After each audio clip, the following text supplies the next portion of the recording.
El dios Tlaloc.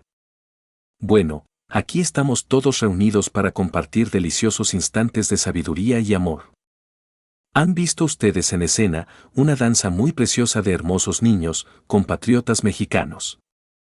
Ahora, voy a explicarles a ustedes algunos aspectos muy importantes de nuestra antropología gnóstica. Todas estas danzas antiguas, como ya les he venido diciendo, contienen, en sí mismas, mensajes esotérico-crísticos profundos. Todas estas danzas están llenas de honda significación, vale la pena escuchar todas estas armonías. Vale la pena observar estas exóticas danzas.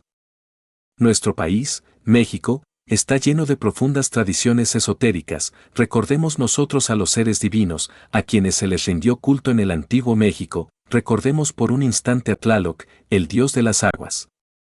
En el paraíso de Tlaloc, dicen las tradiciones, reina la felicidad absoluta. A muchos les parecerá como algo fantástico que en pleno siglo XX hablemos del paraíso de Tlaloc. Sucede que los supercivilizados de esta época se han olvidado, plenamente, de la sabiduría elemental de la naturaleza. Tlaloc es, ciertamente, un deva del elemento agua, es una potencia cósmica del universo, tiene existencia real. Indubitablemente, esta clase de deidusos cósmicos viven, normalmente, en la región de las causas naturales, región a la cual los científicos del átomo y de la molécula no tienen acceso. Sin embargo, los profetas de Anáhuac, en estado de éxtasis, podían penetrar en tal región y platicar, cara a cara, con Tlaloc. En nombre de la verdad diremos, en forma enfática, que el paraíso de Tlaloc existe. Bien sabemos nosotros que hay 4 regiones fundamentales. A la primera la denominaríamos región celular, es esa región de la vida orgánica, la región tridimensional de Euclides. La segunda es el mundo mineral sumergido, que no lo pueden negar los científicos porque existen, y las minas y el interior de la Tierra lo demuestra. Nosotros vivimos físicamente en la costra geológica de la Tierra, en la costra mineral. La tercera región es el mundo molecular, y la cuarta, el mundo electrónico. Desde un punto de vista cósmico y gnóstico diremos que el mundo molecular está constituido por las regiones astral y mental, y en cuanto al mundo electrónico solar, está formado por el mundo de las causas naturales, por el mundo de la conciencia universal y por la región del espíritu puro. Así, hay 4 regiones, y esto es necesario comprenderlo. La región de Tlaloc es formidable, extraordinaria, maravillosa. Tlaloc vive en el mundo causal. Cuando se habla de Tlaloc, se refiere a ese mundo de las causas naturales en el cual vive. Preciosas tradiciones registradas en los códices dicen que vive rodeado de multitud de hermosos niños y que cuando un rayo cae es porque algún cántaro o simplemente vasija se ha quebrado, se ha roto. Claro, esto es simbólico, y en modo alguno deberíamos tomarlo literalmente. Se dice también que Tlaloc tenía su esposa, se refiere a la valquiria, se refiere al alma espiritual, que es femenina. He dicho en muchas de mis obras que el íntimo, es decir, nuestro ser, tiene 2 almas, una es el alma espiritual, la otra es el alma humana. El alma humana es masculina, el alma espiritual lo es femenina. Este es el par de gemelos dentro de nosotros mismos. Ese es el signo de Géminis en nuestra naturaleza espiritual. Así que cuando se habla de Tlaloc y de su esposa, se refiere en forma enfática, en los códices, a las 2 almas, la masculina y la femenina, de Tlaloc. No es culpable Tlaloc de que se hubiesen inmolado muchos niños y doncellas en su honor, siempre se hacía para implorar las lluvias, mas Tlaloc jamás exigió tales holocaustos. Algún día, me encontraba en estado de mantella, quiero decir samadhi, que podría traducirse en el mundo occidental como éxtasis, lo había logrado a través de la técnica de la meditación, pasando por el dharana, que significa concentración, por el dhyana, que significa meditación. En tal estado de arrobamiento espiritual hube de encontrarme, en realidad de verdad, frente a frente, con Tlaloc. La recriminación que le hice resultó injusta. Tú, le dije, cometiste grandes crímenes, permitiste que se os sacrificaran niños, niñas, doncellas y hasta ancianos, y eso es delictuoso. Tlaloc parecía, en tales instantes, un árabe de los tiempos antiguos. Respondió: nunca exigí tales sacrificios a la humanidad, nunca exigí que me inmolaran a seres vivientes, eso fue cosa de los habitantes del mundo físico, porque yo nunca exijo tales sacrificios humanos, sin embargo, yo volveré en la nueva era del Aquarius.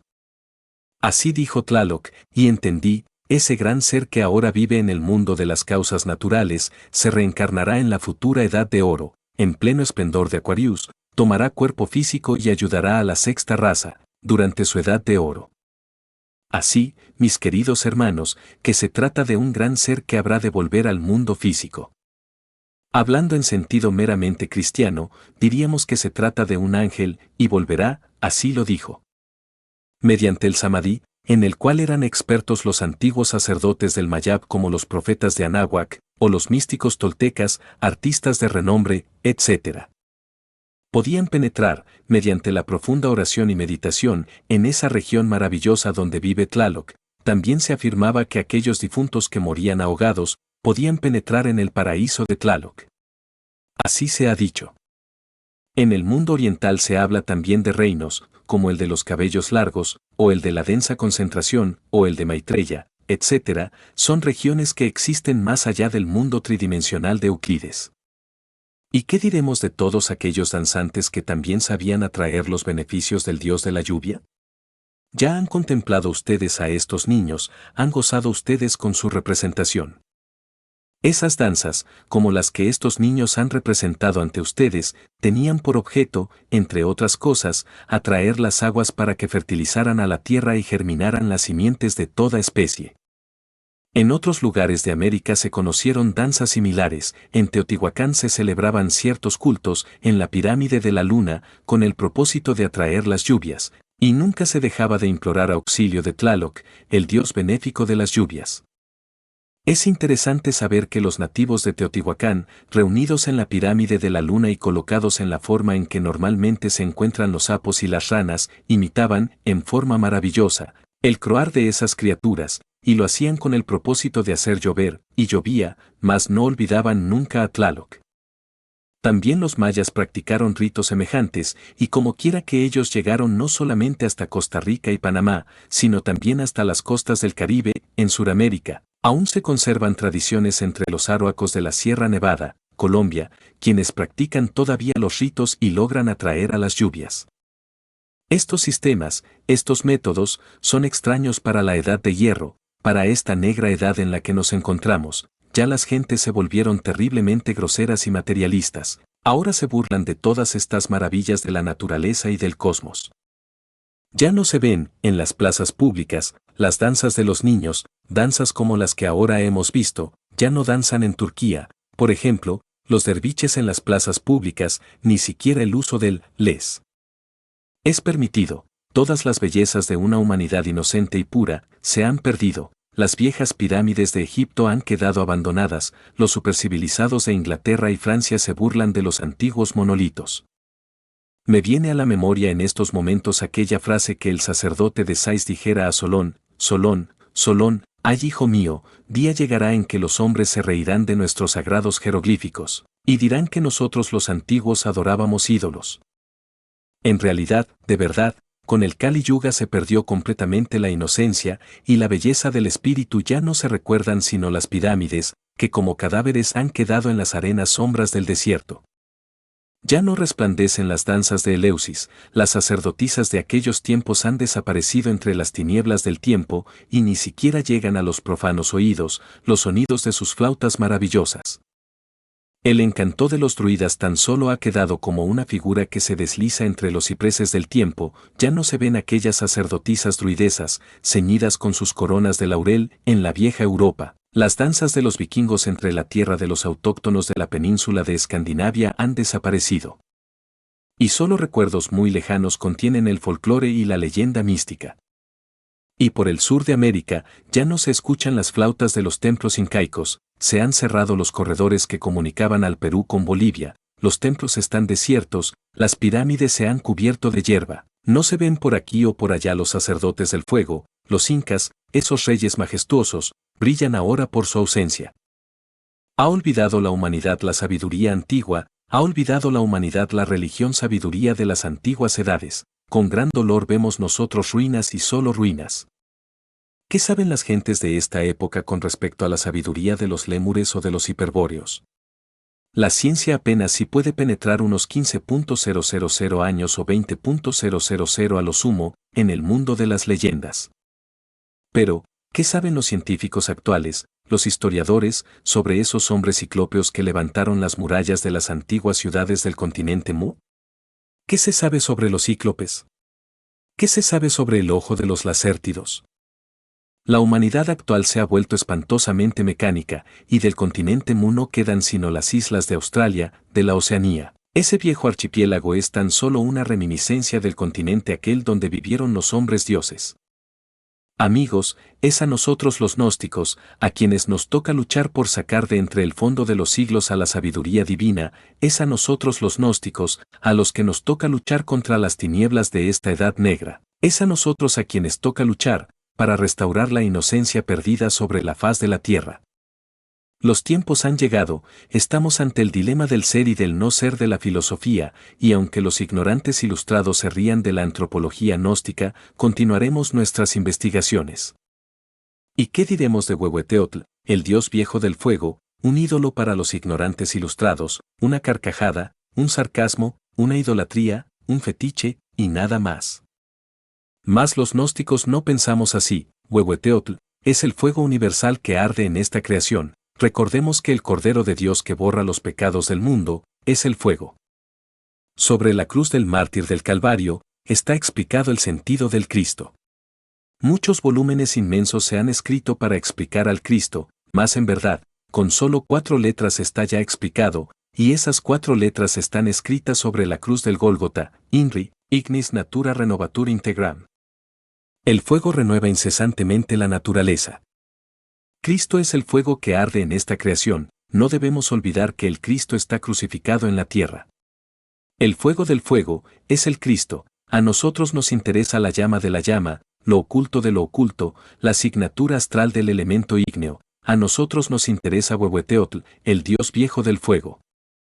El cordero que borra las faltas del mundo. Así que el Cristo cósmico nunca ha sido otra cosa más que el fuego. Hermanos, los he invitado a la reflexión, los he invitado al estudio esotérico de estos esplendores crísticos, gnósticos y antropológicos. El fuego es la vida, en realidad de verdad, existimos por el advenimiento del fuego, dejamos de existir cuando el fuego abandona la forma. Antes de que la falsa aurora apareciera sobre la tierra, aquellos que sobrevivieron al huracán y a la tormenta alabaron al fuego, y a ellos se les aparecieron los heraldos de la aurora. El cordero con la cruz sostenida con una de sus patas, nos invita a la reflexión. La cruz es completamente fálica y jónica, bien sabemos nosotros que el palus vertical, al introducirse dentro del yoni formal, hace cruz. La cruz, pues, es el elemento básico para el desarrollo del fuego sagrado en la espina dorsal del asceta gnóstico. Querer representar al fuego como un cordero, parecería como antitético, como incongruente, pero es que el Cordero de Dios es el Cristo, es el Cordero que sacrifica por la humanidad, es el fuego crucificado en la tierra, el fuego que debe arder en cada uno de nosotros mediante el esoterismo crístico. Amigos, al entrar nosotros en este análisis superlativo de algunos aspectos de la antropología gnóstica, no debemos tampoco olvidar al elemento aire, jamás deberíamos olvidar a Ejecatl, el dios del viento, el dios del movimiento cósmico. Ejecatl es un gran maestro, un ángel, es el señor del movimiento, obviamente, la ciencia del movimiento es profunda, terrible. Uno puede pasar años y años estudiando tal ciencia, y no llegaría jamás a un límite. El movimiento cósmico está lleno de muchos misterios. Ejecatl, el dios del viento, es precisamente especialista en el movimiento cósmico. Más allá de todo esto, hallamos nosotros, precisamente a la madre del mundo, ante ella tiemblan todos los elementales del elemento mineral, del elemento tierra. Así, queridos hermanos que hoy me escuchan, en el México antiguo se rindió culto a los dioses elementales de la naturaleza y del cosmos. Con las danzas sagradas, con los ritos, con la oración, con la meditación, se invocaba a los deidusos del fuego, de los aires, de las aguas y de la tierra. Mas en el fondo de todos los misterios, nunca dejaba de brillar la figura hierática y terrible de nuestro Señor Quetzalcóatl. Ese Quetzalcóatl se pierde en la noche de los siglos. Cada sacerdote se consideraba, a sí mismo, un Quetzalcóatl, en Tula, pero, en el fondo, lo que sucedía era que los sacerdotes que se cristificaban tomaban el nombre de Quetzalcóatl, el dios sol. Por el camino de la regeneración debemos entrar si queremos convertirnos en serpientes emplumadas como el señor Quetzalcóatl. Cuando uno desintegra el ego, cuando lo reduce a polvareda cósmica, cuando uno fabrica los cuerpos superiores existenciales del ser y los convierte en vehículos de oro puro, cuando uno levanta la antorcha del verbo para iluminar el camino de los demás, cueste lo que cueste, incuestionablemente, se convierte, por tal motivo, en una serpiente emplumada, en un Quetzalcóatl.